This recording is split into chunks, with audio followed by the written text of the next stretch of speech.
vicepresidente de la Junta Central Electoral y miembro de la dirección política de la Fuerza del Pueblo, está con nosotros. Buenos días, doctor. ¿Cómo está usted? Buenos días, Julio, y buenos días a cada uno de los integrantes, ¿verdad?, de este tan popular programa que llega a todos los dominicanos y me permite llegar a los hogares dominicanos. Qué bueno cuando mencionan el segundo apellido, que es un reconocimiento a la madre. Casi siempre uno se queda con un solo apellido, Consuelo Despradel. Sí, es verdad. Pero qué bueno cuando Julio dice... El apellido les roban a las mujeres. Es que realmente, en mi caso particular, yo estoy muy orgulloso. Yo soy, aunque mi padre y mi madre eran casados y tuvieron 4 hijos, mi madre nos crió a los 4 ella sola. Mi madre fue maestra 28 años y como maestra nos crió a todos. No, ella fue maestra en las matas de Farfán, después vino aquí y terminó siendo maestra en la parte del INVI, sí. Ah, en el INVI. Es así. Bueno, sí, de aquel lado. Eso es vocación de maestro. Entonces yo soy un fanático de mi mamá. Qué bello. Eso es vocación de maestro. ¿Qué es lo que pasa? ¿Por qué lo mandaron a buscar en Google? Coño, ¿Por qué el presidente se refiere a Lonel? ¿Cuál es su lectura Mira, de esto? Porque hay diferentes lecturas. Quiero aprovechar el programa primero para que no se me olviden y no porque tengo al alemán en contra. Algunos temas que son de mi interés para entrar en tu pregunta. En primer lugar, informar... ¿Será adrede como para subestimarlo? No. En primer lugar, informar que la dirección política de la Fuerza del Pueblo me ha dado la oportunidad de encabezar la dirección de lo que es el sector externo de lo que va a ser la candidatura presidencial de Leonel Fernández en el año 2024. Eso significa que nosotros vamos a trabajar desde ahora en atender esos movimientos sociales, esos movimientos de apoyo que se producen en la sociedad de manera espontánea, de ciudadanos que no quieren militar en un partido político, no porque tengan nada contra esos partidos, sino porque su dinámica de trabajo, su filosofía de vida, es para dar un apoyo sin compromiso partidario, sin la disciplina que significa estar en un partido. En este caso, a sugerencia del presidente Fernández y la dirección política, es nuestra responsabilidad por lo que todos los ciudadanos que se identifican con el legado de Leonel Fernández, que se identifican con la Fuerza del Pueblo, que tengan un movimiento de apoyo, ya saben que pueden comunicarse con nosotros. Lo primero que quería... Esos movimientos han ido creciendo en los últimos torneos electorales, ¿verdad? Claro, ahora voy a ver. Entonces, incluso han sido determinantes en las últimas elecciones porque cada vez el electorado hay un volumen de electores que generalmente se inclina por un partido u otro dependiendo de la coyuntura y no dependiendo de la militancia partidaria. Bueno, y el otro tema tiene que ver con un criterio que creo que los medios de comunicación han pasado por alto. Mira, nosotros vemos como paradigma de democracia a los Estados Unidos, la sociedad de Estados Unidos. Si en los Estados Unidos se hubiese producido lo que ha ocurrido en las últimas 24 horas, que todo un gobierno se lanza contra un líder opositor, la noticia de primera plana del New York Times o del Washington Post sería que el presidente Joe Biden le dice a Trump que él es un demagogo y un populista. Usted abre todos los periódicos y eso no existe. Eso no existe porque ustedes no se han dado cuenta que hay un alto nivel de intolerancia desde el gobierno que la gente y la prensa lo siente. La gente no se dio cuenta que en su último discurso ante la Asamblea Nacional, el presidente Abinader se quejó de que la oposición manejaba los medios y se colocaba en los medios y que a él le decían, eso está en los últimos párrafos de su discurso, y que alguna gente se acercaba a él y le decía, mire, pero en la opinión pública está diciendo esto, y él le decía, no, pero yo no me llevo de eso, porque eso es la oposición haciendo su trabajo. Y ahí salió a relucir que a muchos medios de comunicación, funcionarios públicos o el propio presidente, cuando lo critican, llama la atención o llama a ese comunicador y le dicen, mire, tú dijiste esto no es verdad, en lo que parece una sutil censura para que haya una oposición crítica y una manifestación crítica desde los medios. Y llamo la atención por lo que ocurrió ayer con el presidente de la República. El presidente Leonel Fernández ha venido teniendo una sostenida crítica como líder opositor que es a las políticas públicas del gobierno. Y el presidente de la República volvió a hacer lo que ha hecho siempre. Cada vez que al presidente le han hecho una pregunta, él se ha ido a lo personal y ha dado una respuesta personal.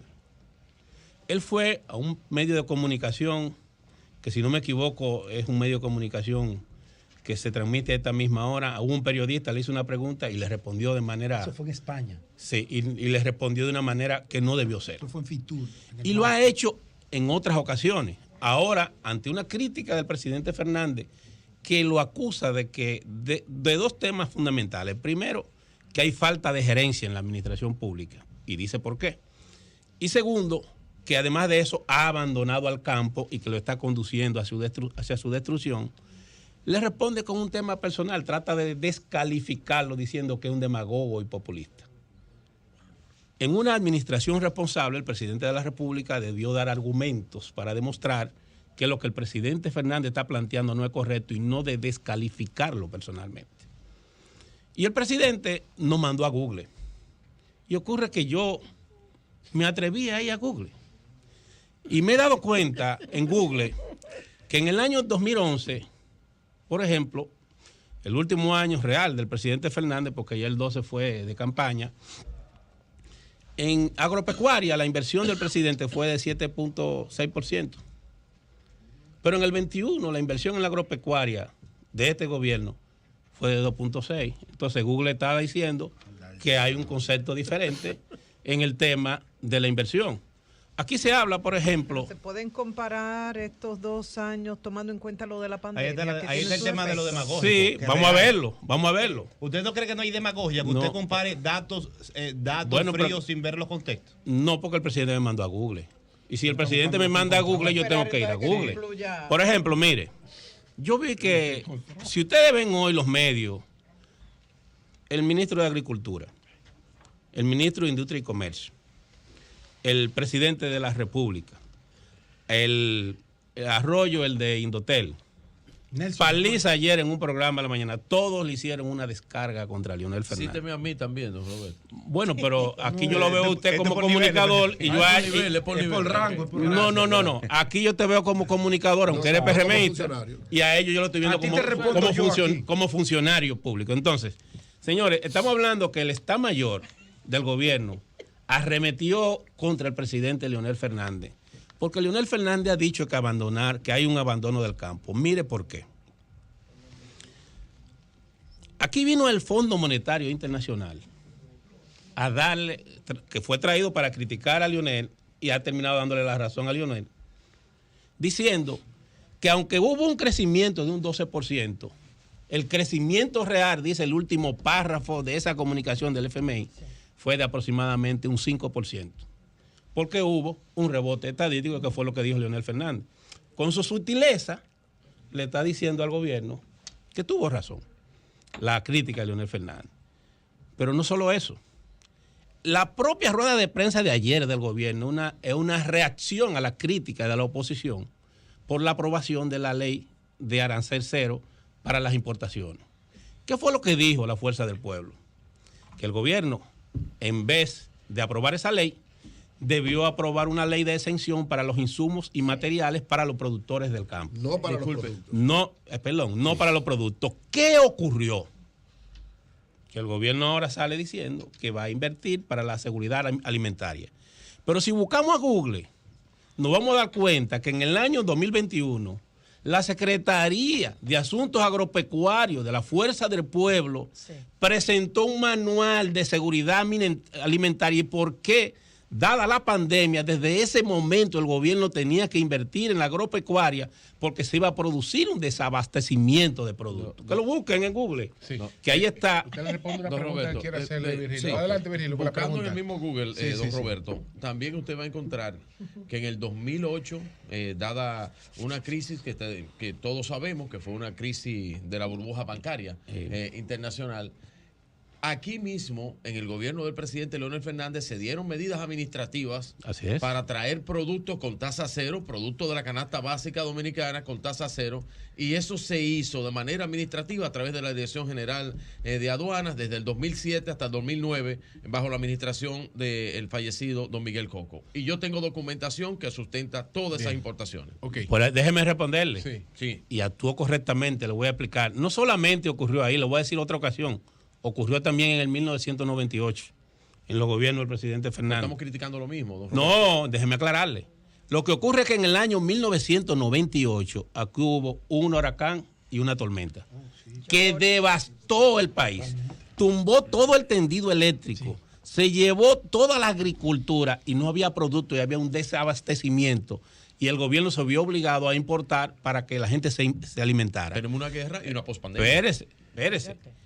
O igual ocurre en esos periodos, en medio de la crisis bursátil que se produjo, la crisis de la especulación inmobiliaria que llevó a la quiebra a muchísimos bancos, pero además de eso, de unas tormentas que habían también ocurrido en esos gobiernos de Leonel. Con esta coyuntura. A eso voy a explicar. ¿Por qué?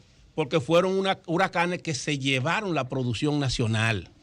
Aquí hay un huracán que se va a llevar a los productores, que es la ley de tasa cero para los productores. La diferencia es que aquel es un fenómeno natural y este es un fenómeno gubernamental. Es decir, que es una acción desde el gobierno para afectar a los productores. ¿Qué pasó? No, mira lo que yo creo. No me parece. No, yo creo en lo que aplicó el gobierno colombiano. El gobierno colombiano aprobó una ley de importación de los productos que ellos no producían o no tuvieran suficiente abastecimiento. Esa fue correcta, porque ahí protegió a su producción nacional. El gobierno dominicano acaba de autorizar, por ejemplo, que se importe arroz, y hay países que no están en el DR-CARTA que producen arroz, y que se importe carne, y hay países del DR-CARTA carne que no están en el DR-CARTA que importan carne, como el caso de Brasil o el caso de China, por ejemplo, u otros países. Ahora, ¿qué ocurre? Que en este programa yo escuché, creo que fue en este programa que escuché al director o administrador del Banco Agrícola decir que en la producción del año pasado se produjo un superávit de producción de arroz y que tenían en almacenes 5.2 millones de quintales de arroz almacenado y que esta producción, esta cosecha, iba a ser mayor que la anterior.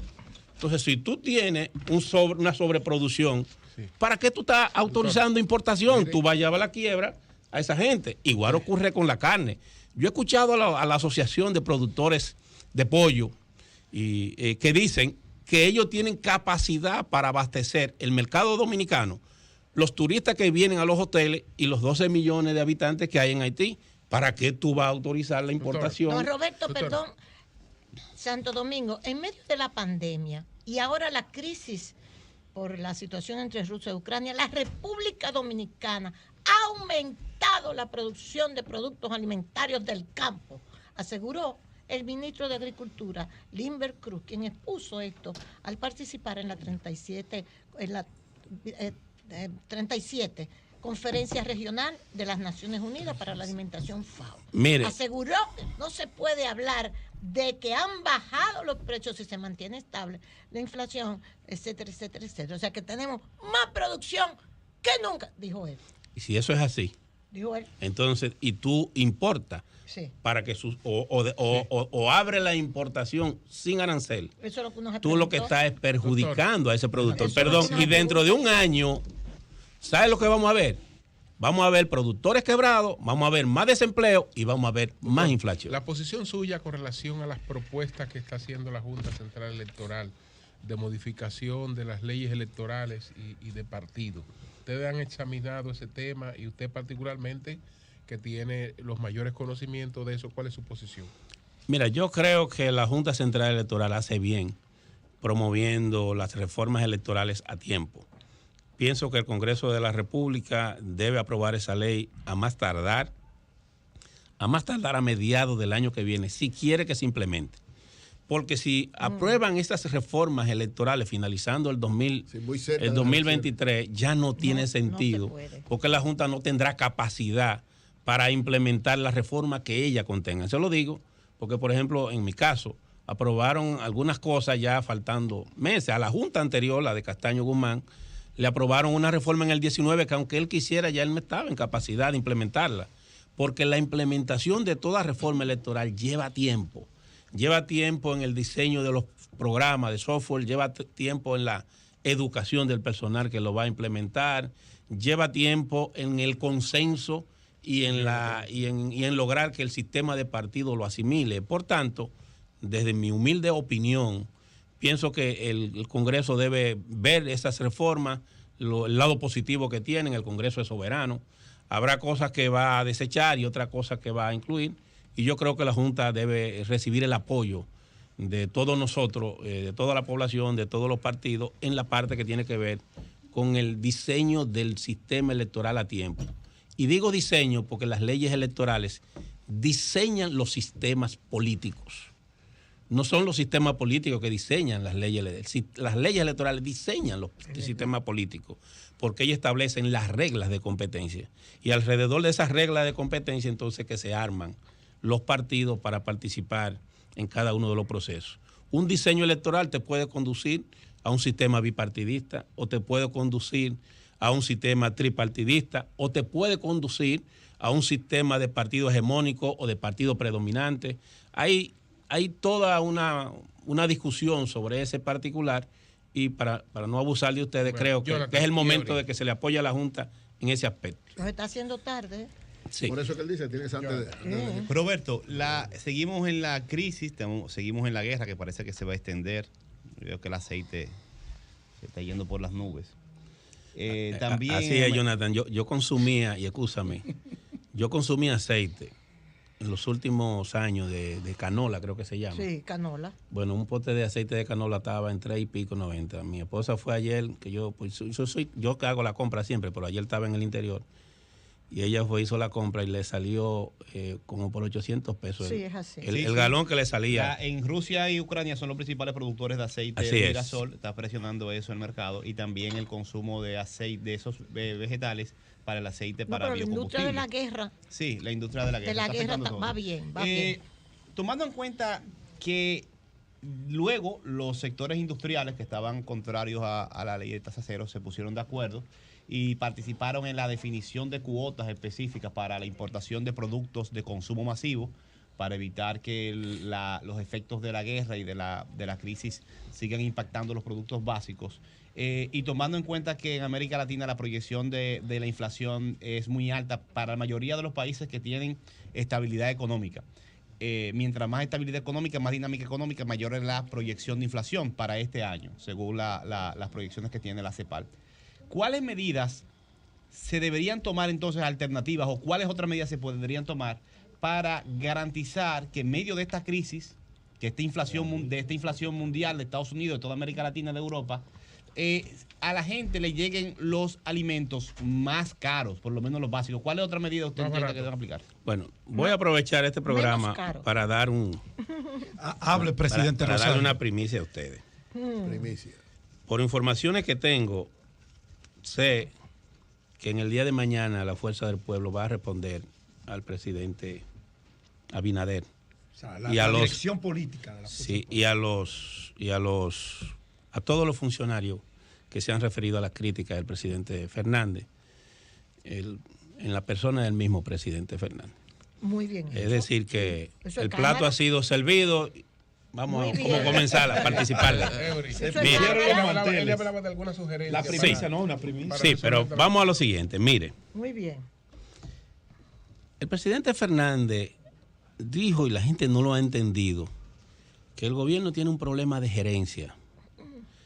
Que hay un problema entre lo que se planifica, lo que se establece en los presupuestos, lo que se ejecuta y la efectividad de esa ejecución. Y que eso conduce a que la gente sienta que en el gobierno hay un desorden en la parte administrativa. Y eso todos los sectores productivos lo han dicho. Lo primero que ha dicho el presidente es que entiende que el gobierno debe bajar a la realidad y salir de la situación, de la burbuja en que está. el gobierno dice que todo está bien, que todo está muy bien, que vamos para adelante, que somos los primeros del mundo, pero eso no es lo real. Lo real es que estamos en una crisis mundial y global y somos parte de esa crisis y que en esa circunstancia el gobierno debe bajar a esa situación. En medio de una crisis global no podemos tener un gobierno que mantenga su plan de trabajo y su presupuesto como si estuviéramos en normalidad. Debe hacer un plan de crisis para afrontar esa crisis. Esa respuesta de ayer, por ejemplo, del gobierno, de que va a destinar mayores recursos al sector agropecuario, va en el sentido correcto porque asume la crítica que la oposición en su conjunto ha venido haciendo. Ahora, el gobierno no puede seguir diciendo y engañando, haciendo promesas que no va a cumplir porque crea lo que llama sobreexpectativa. Y eso termina mal, porque hay una teoría que se ha desarrollado, que es lo que es la teoría de la revolución de las expectativas, que llega un momento en que tú llevas a la población, la colocas en unas expectativas que no va a alcanzar, que se revierten en contra de ti mismo y te conducen a un fracaso. El gobierno y el presidente Abinader, cada vez que se mueve, al primer lugar que llega, hace una promesa. Y va a otro y hace una promesa. Porque el presidente está en campaña. Ha dejado de gobernar para promover su reelección. Señor, este es un presidente que en un día te hace 32 actividades, 32 visitas, 17, 22. ¿Cuál es la hora efectiva que él se siente en Palacio para despachar, para recibir a los funcionarios, para ordenar la función pública? No hay. El presidente. Entonces, entre esas medidas debe reorientar, en mi opinión, y no quiero robarle el show al presidente Fernández, porque él hará de hacerlo.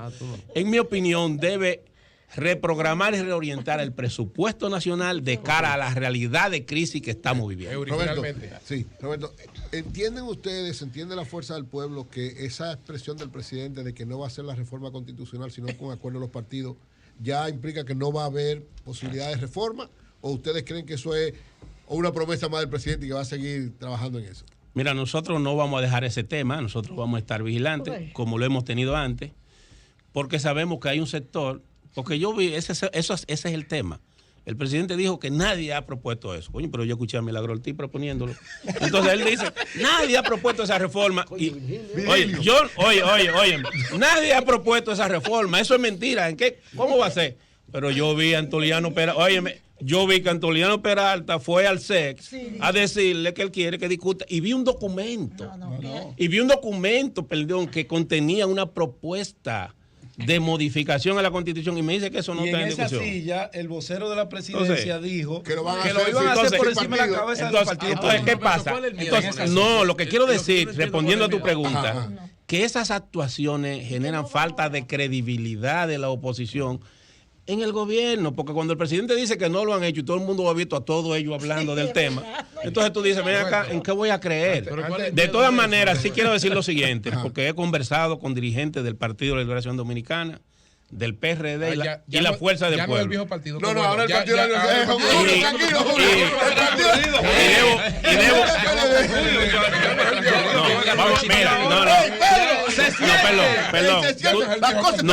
Tú sabes, te voy a decir por qué. Te voy a decir por qué no el viejo partido. Por ver. No, el amigo Francisco Javier me dijo, Roberto, ¿por qué cada vez que tú hablas del PLD tú no dices viejo partido? Y ese amigo suyo. Y yo le respondí, porque Charlie Mariotti cada vez que habla de la Fuerza del Pueblo le dice FUPU. Entonces él se comprometió, que iba a hablar con Charlie Mariotti. Y ya dice Fuerza del Pueblo. Para que Charlie Mariotti le diga a la Fuerza del Pueblo, y que a mí le dejara decir viejo partido. E hicimos esa transacción. Ya empezó el acuerdo.